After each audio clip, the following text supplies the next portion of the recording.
believe in just carrying one tool. At least this has got a bottle opener, and it's also got an oxygen wrench, so it's a multi-tool as well, plus the glass breaker. So what I've noticed with breaking glass over my years is that I always cut myself. I've already cut myself today. Right. So I always cut myself, and so now I always try and take as many precautions as I can. Gauntlet, gloves, protective uniform, I still cut myself. But the chances of you, the technique of driving this through the glass, doing it this way, that pushing, poking method, what do you think's going to happen?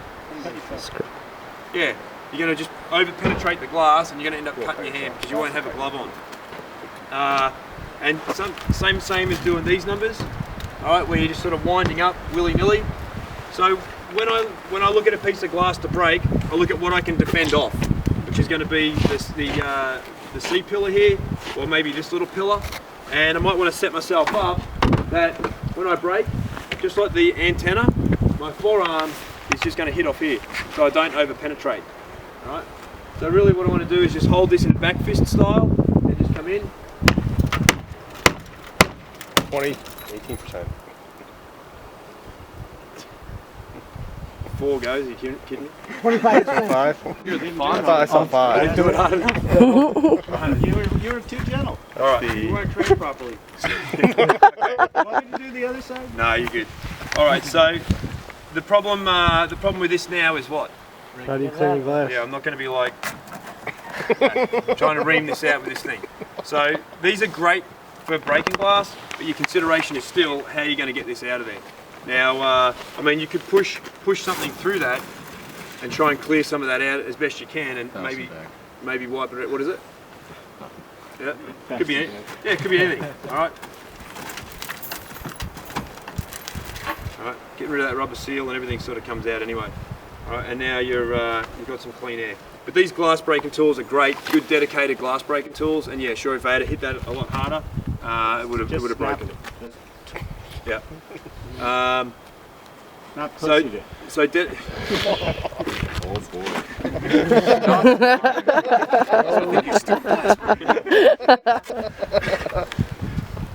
Okay, show us your gun there, Chris. Is that mine? Is mine? Yours. Go ahead. Piss on that With later. the case. No, with the that's only a prototype. I don't taking the piss out of you, mate. I do Australian humour. I'll show you a book on it later.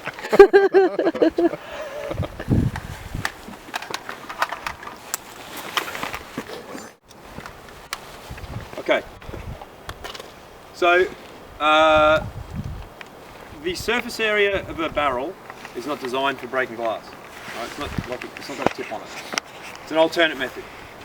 The flash hider on some of your guns is even wider, is it not? In terms of surface area. So when you're hitting the glass with these devices, hitting them straight on is definitely the order of the day. You have to hit it straight on, because what's going to happen if you glance it, trying to hit the corner, glance straight off, do one of those.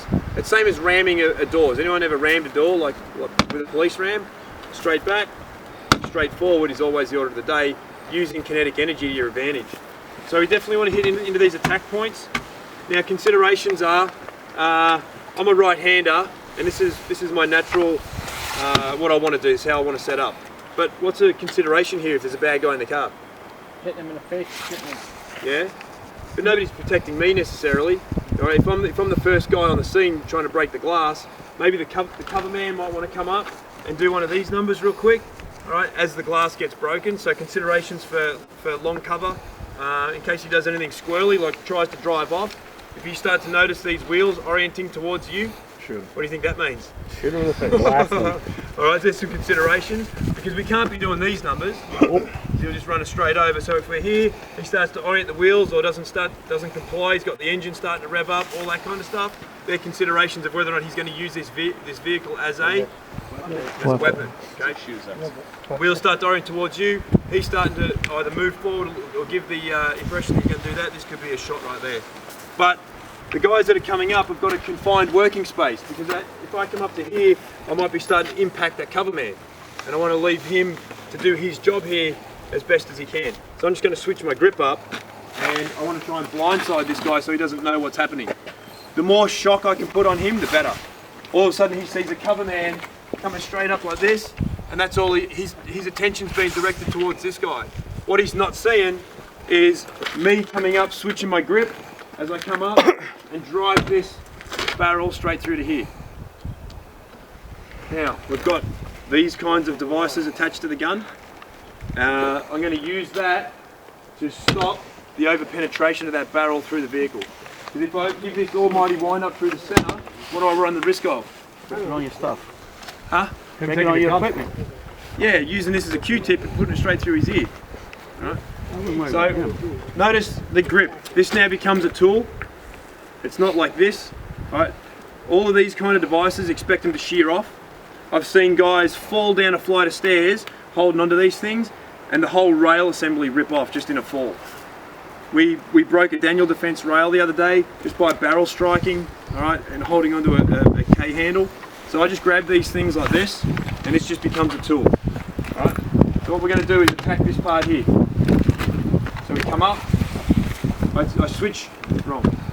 I come up here, I know what I'm about to do, I switch my grip, hold it as a tool. As I come up, straight back, straight into there. Green, and I'm out of the way. Right, now out of the way could be here. As guys are moving in, we've got a cover man on this side. We've got a second cover man potentially here. Right, as the next crew opening the door, or reaching in to open the door, or simply dragging that guy straight out of the vehicle. Depending on how big you are and how big he is. All right. You